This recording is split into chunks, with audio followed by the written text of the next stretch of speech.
खबर गाजीपुर से है, जहां प्रसिद्ध हथियाराम मठ के महामंडलेश्वर भवानी नंदन यति ने वक्फ बोर्ड बिल पर बयान देते हुए कहा कि वक्फ बोर्ड का विवाद लंबे समय से चल रहा है और समय समय पर संविधान में बदलाव किए जाते हैं।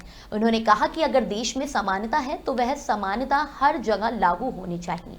भवानी नंदन यति ने सुझाव दिया कि यदि वक्फ बोर्ड है तो हिंदुओं के लिए भी एक सनातन बोर्ड होना चाहिए, जिस पर न्याय और शासन होना चाहिए और इसे संविधान के अंतर्गत रखा जाना चाहिए। महामंडलेश्वर ने हिंदू राष्ट्र के सवाल पर भी अपनी राय रखी और कहा कि जिस देश का नाम हिंदुस्तान है वह स्वयं में हिंदू राष्ट्र है। उन्होंने उदाहरण देते हुए कहा कि यहाँ रहने वाला मुसलमान भी इस देश को हिंदुस्तान कहता है और मिलिट्री या पुलिस में जो मुसलमान है वो भी जय हिंद कहता है। भवानी नंदन यति ने कहा कि उनका सपना भारत माता को एक महान राष्ट्र के रूप में देखना है और इसके लिए देश की अर्थव्यवस्था को मजबूत करना जरूरी है। उन्होंने ये भी कहा कि सरकार को वक्फ और सनातन बोर्ड से अलग हटकर युवाओं को रोजगार देने पर भी ध्यान देना चाहिए। बाबा, आज जो है वक्फ बोर्ड बिल पेश हो रहा है संसद में। ऐसे में इस बिल को लेकर साधु संत क्या सोचते हैं, क्या पास होना चाहिए या नहीं? वक्फ बोर्ड का विवाद काफी दिनों से चल रहा है। देश आजादी से जो व्यवस्था बना दी गई वो अब तक चलती रही। समय समय पर संविधान में भी परिवर्तन किए जाते हैं।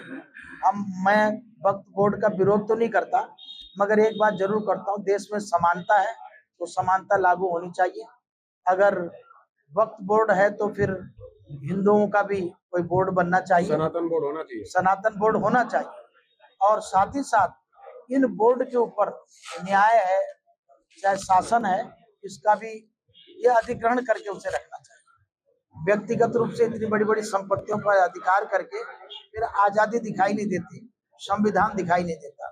लिहाजा संवैधानिक रूप से वक्फ बोर्ड को संविधान के अंतर्गत करना चाहिए और समय समय पर जब अधिग्रहण की आवश्यकता हो तो सरकार को करना चाहिए। समाज संत बोर्ड की मांग करेगा सर? बिल्कुल, मैं व्यक्तिगत रूप से सनातन बोर्ड का समर्थक हूँ, क्योंकि राष्ट्र भारत सनातन धर्मावलंबियों का और धर्म मजहब के आधार पर देश के बंटवारे का सब्जेक्ट हम लोगों ने पढ़ा है। तो अगर धर्म के आधार पर देश बटा है तो ये हिंदू धर्म और हिंदुस्तान है, तो यहाँ हिंदू का रहना जायज दिखाई देता है। सनातन बोर्ड अनिवार्य है, होना चाहिए।